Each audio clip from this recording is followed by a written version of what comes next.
ശ്രദ്ധയിൽപ്പെട്ടിട്ടും അത് കീറിയ പതാക പറക്കുന്നത് കണ്ടിട്ടും ഉദ്യോഗസ്ഥർ നടപടിയെടുത്തില്ല എന്നുള്ളതാണ് നമ്മുടെ ആരോപണം. ഇത് ദേശീയ പതാകയോടുള്ള അനാദരവാണ്. തീർച്ചയായിട്ടും ഇത് ഒരിക്കലും അനുവദിക്കാൻ പറ്റുന്നതല്ല. യഥാസമയം ശ്രദ്ധിക്കാതെ അത് കീറിക്കിടക്കുന്നതാണ് കണ്ടത്.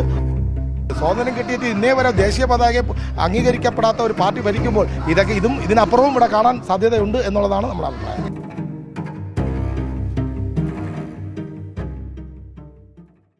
നമസ്കാരം. തിരുവനന്തപുരം നഗരസഭയിലെ അഴിമതി ഭരണത്തിനെതിരെയും അനധികൃത നിയമനത്തിനെതിരെയും വലിയ രീതിയിലുള്ള പ്രതിഷേധ പരിപാടിയുമായി BJP ഇന്ന് നഗരസഭയ്ക്ക് മുൻപിൽ എത്തിയിരിക്കുകയാണ്. ജില്ലാ നേതൃത്വമാണ് ഇത്തരത്തിൽ പ്രതിഷേധ പരിപാടിയുമായി രംഗത്ത് വന്നത്. എന്നാൽ ഈ ഒരു പരിപാടി നടന്നുകൊണ്ടിരിക്കുന്ന സമയത്താണ് നഗരസഭയ്ക്ക് മുൻപിലുള്ള, അതായത് നഗരസഭയ്ക്ക് മുകളിലുള്ള ദേശീയ പതാക കീറിപ്പറിഞ്ഞ നിലയിൽ കാണപ്പെടുന്നത്. എന്തായാലും BJP നേതാക്കൾ എല്ലാവരും തന്നെ വലിയ രീതിയിലുള്ള പ്രതിഷേധവുമായി, അതായത് ഈ പതാക കീറിയതിനെതിരെ പ്രതിഷേധവുമായി രംഗത്ത് വരികയായിരുന്നു. തുടർന്ന് നഗരസഭാ സെക്രട്ടറിയെ ഉൾപ്പെടെ ഈ ഒരു വിവരം അറിയിക്കാൻ വേണ്ടി പോവുകയും, അതായത് പരാതി നൽകുവാൻ വേണ്ടി പോവുകയും ചെയ്തു. എന്നാൽ ഈ പരാതി നൽകുവാൻ വേണ്ടി പോയപ്പോൾ മേയറും അതുകൂടാതെ നഗരസഭാ സെക്രട്ടറിയും ഇവിടെ ഇല്ല എന്നാണ് മനസ്സിലാക്കിയത്. എന്തായാലും ഉടനടി തന്നെ തീരുമാനമെടുക്കുന്നു. എന്തായാലും ഇവിടെ ഈ നഗരസഭയ്ക്ക് മുകളിൽ രാവിലെ 10 മണിക്കും അതുകൂടാതെ വൈകുന്നേരവുമാണ് ഇത് അഴിച്ചു മാറ്റുന്നത്. രാവിലെ 10 മണിക്ക് ഈ ദേശീയ പതാക കെട്ടുന്നു, അതിനുശേഷം വൈകുന്നേരം അഴിച്ചു മാറ്റുന്നു. എന്നിട്ടും ഇന്ന് രാവിലെയാണ് ഈ ഒരു സംഭവം നടക്കുന്നത്. എങ്ങനെ ഇത് അധികാരികളുടെ ശ്രദ്ധയിൽ പെട്ടിട്ടില്ല എന്നുള്ളൊരു ചോദ്യമാണ് പ്രധാനമായും ഉയർന്നു വരുന്നത്.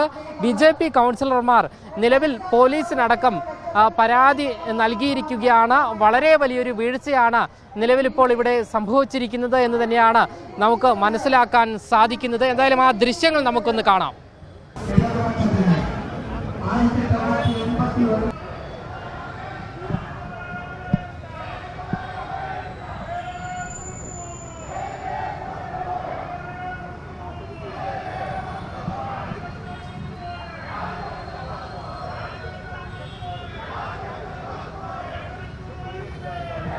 ഈ പതാക കീറിയത് ആദ്യം ശ്രദ്ധയിൽപ്പെട്ടിരുന്നു എപ്പോഴായിരുന്നു സർ?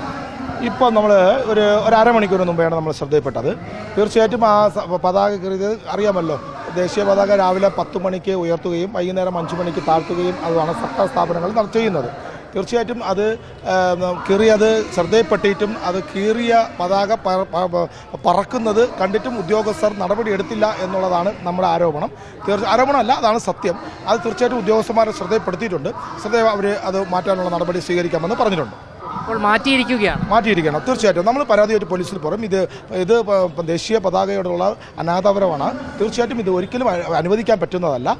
നമ്മൾ ഇത് പോലീസിൽ പരാതിപ്പെടും. കുറ്റക്കാർക്കെതിരെ നടപടി സ്വീകരിക്കണമെന്നാണ് നമ്മുടെ ആവശ്യം. പിന്നെ കെട്ടുന്നതും അഴിക്കുന്നതൊക്കെ ഇവിടുത്തെ ഉദ്യോഗസ്ഥരാണ്.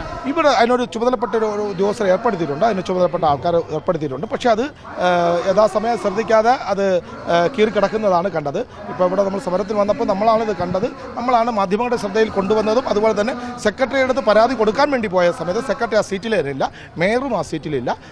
തീർച്ചയായിട്ടും അവർക്ക് ദേശീയ പതാക ഇവർക്ക് പറയുന്നതല്ല. ദേശീയ പതാക എന്ന് പറയുന്നത് അംഗീകരിക്കാത്ത പാർട്ടിയാണല്ലോ ഇവിടെ ഭരിക്കുന്നത്. കാരണം സ്വാതന്ത്ര്യം കിട്ടിയിട്ട് ഇന്നേ വരെ ദേശീയ പതാകയെ അംഗീകരിക്കപ്പെടാത്ത ഒരു പാർട്ടി ഭരിക്കുമ്പോൾ ഇതിനപ്പുറവും ഇവിടെ കാണാൻ സാധ്യതയുണ്ട് എന്നുള്ളതാണ് നമ്മുടെ അഭിപ്രായം. നിലവിലിപ്പോൾ പരാതി കൊടുത്തോ? എവിടെയെങ്കിലും പരാതി കൊടുക്കാൻ വേണ്ടി സെക്രട്ടറിക്ക് പരാതി കൊടുക്കാൻ വേണ്ടി ഞങ്ങൾ പോയായിരുന്നു. സെക്രട്ടറി പരാതി കൊടുക്കാൻ വേണ്ടി പോകുന്നത് സെക്രട്ടറി സീറ്റിലില്ല, അഡീഷണൽ സെക്രട്ടറി സീറ്റിലില്ല, മേയറും സീറ്റിലില്ല. ആരും തന്നെ ഇപ്പോൾ സീറ്റില്ല. BJPയുടെ സമരം കാരണമാണെന്ന് തോന്നുന്നു അവരാരും സീറ്റിലില്ല. സീറ്റിലുണ്ടെങ്കിലല്ലേ നമുക്ക് കൊടുക്കാൻ പറ്റുള്ളൂ. നമ്മൾ പോലീസ് പരാതി കൊടുക്കും. എന്തായാലും നഗരസഭയിൽ വളരെ വലിയൊരു വീഴ്ചയാണ് സംഭവിച്ചിരിക്കുന്നത് എന്നാണ് BJP പ്രവർത്തകരും കൗൺസിലർമാരും എല്ലാവരും തന്നെ ആരോപിക്കുന്നത്. നിലവിൽ ഈ ഒരു പരിപാടി ഉദ്ഘാടനം ചെയ്യാൻ എത്തിയിരുന്നത് ശോഭാ സുരേന്ദ്രനായിരുന്നു. ശോഭാ സുരേന്ദ്രൻ അടക്കം ഈ ഒരു സംഭവ സ്ഥലത്തേക്ക് എത്തിച്ചേരുകയായിരുന്നു. സംസ്ഥാന ഭാരവാഹി ആയതിനു ശേഷം ആദ്യമായി പങ്കെടുക്കുന്ന ഒരു പരിപാടിയാണിത്. ആ ഒരു പരിപാടിയിലാണ് ഇത്തരത്തിൽ ശോഭാ സുരേന്ദ്രന് ഈ ഒരു കാഴ്ച കാണുവാൻ വേണ്ടി സാധിച്ചിരിക്കുന്നത് എന്നത് ഏറെ ഖേദകരമായ കാര്യം തന്നെയാണ്. അതേസമയം തന്നെ നിലവിൽ BJP കൗൺസിലർമാർ പോലീസിനടക്കം പരാതി നൽകാൻ ഒരുങ്ങുകയാണ്. ക്യാമറമാൻ ആഷിക്കിനൊപ്പം അമൽ രുദ്ര, മറുനാടൻ മലയാളി, തിരുവനന്തപുരം.